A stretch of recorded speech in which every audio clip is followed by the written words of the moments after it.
Hi guys, welcome back to my channel. Today we're going to have a look at intermolecular bonding, and in particular we're going to look at the forces between different types of bonds.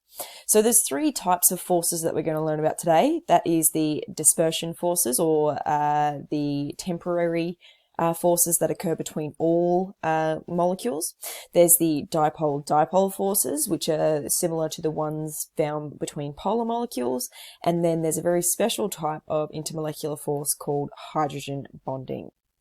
So our first type of force is the very temporary force, which is the dispersion forces. So how do these work? So basically what happens, let's say we've got a compound, and let's pick something pretty simple like methane. Let's draw this.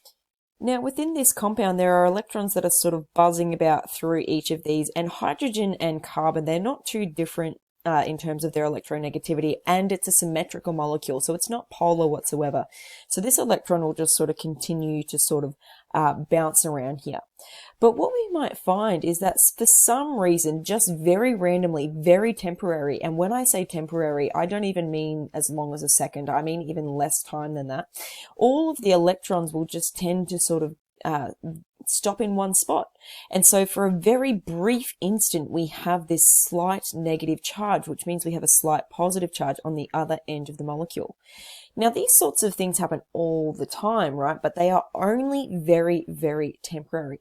And so when we have these very temporary dipoles, these slightly attractive particles can be attracted to other slightly attractive particles. So this is a very weak force, and this is something that's found in any compound that has, well, protons and electrons, which is just about every single compound ever. So this is a very weak force.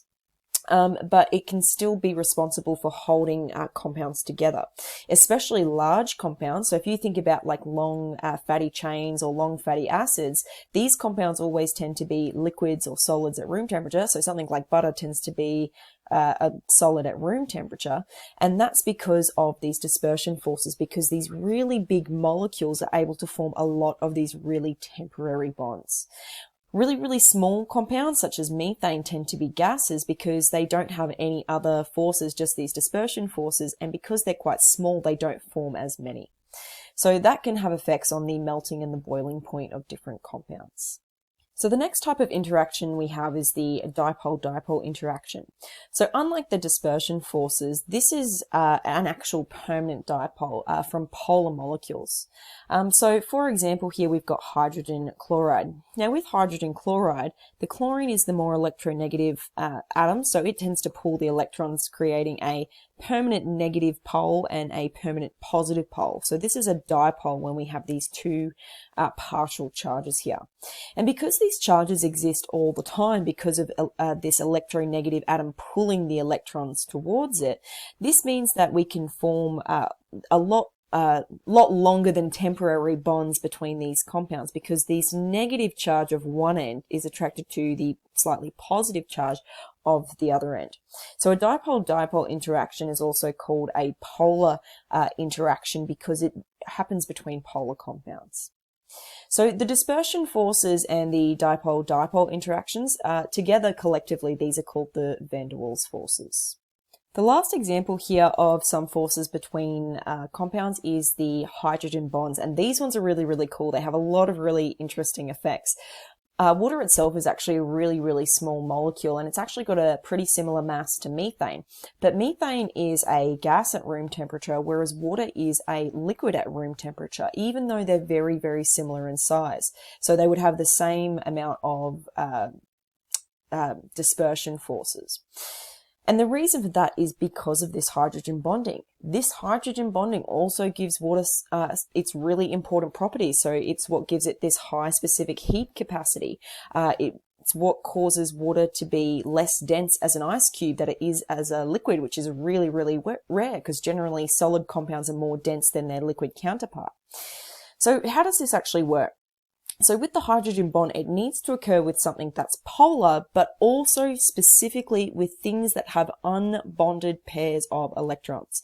So I like to think of hydrogen bonding as like Mr. Steal Yo Gal, because what actually ends up happening, we've got an oxygen and he's got his two pairs of electrons, and he's also got his hydrogens that he's bonded to. These hydrogens have a slightly positive charge. The electrons are being pulled in this direction towards the oxygen, and these negative bunny ears here are really quite negative. So we have this really negative end. And so what happens is the hydrogens that are attached to other water molecules, because they're slightly positively charged, they tend to want to join onto these electrons. So Mr. Steal Your Gal, he's coming over, he's taking this hydrogen away, and it forms this temporary bond. But this bond is a lot longer than the dispersion forces. And what can actually end up happening, it's really cool, is we get these big branches of water compounds. And so suddenly water is almost acting like this giant network of connected water molecules, and so it's acting like a lot larger molecule than what it actually is, which is why it's got a lot of these really unique, interesting properties. So those were the three types of intermolecular forces. So let's have a little summary or a little review here. So we've got the dispersion forces, which is a temporary dipole or a temporary attraction that occurs when electrons just randomly seem to gather to one side of the molecule. So it's weak and occurs between all molecules. Then we have the dipole-dipole. So polar molecules have a permanent dipole and can so form attractions to other charged compounds. And lastly, we have the hydrogen bonding, which is actually, I would say, moderate to strong strength. So they can form these temporary bonds. They can steal your gal, they steal your hydrogens. And so because they're all connected up, they act like a lot larger molecules than they are. So those are our three types of intermolecular forces between compounds. See you in the next video.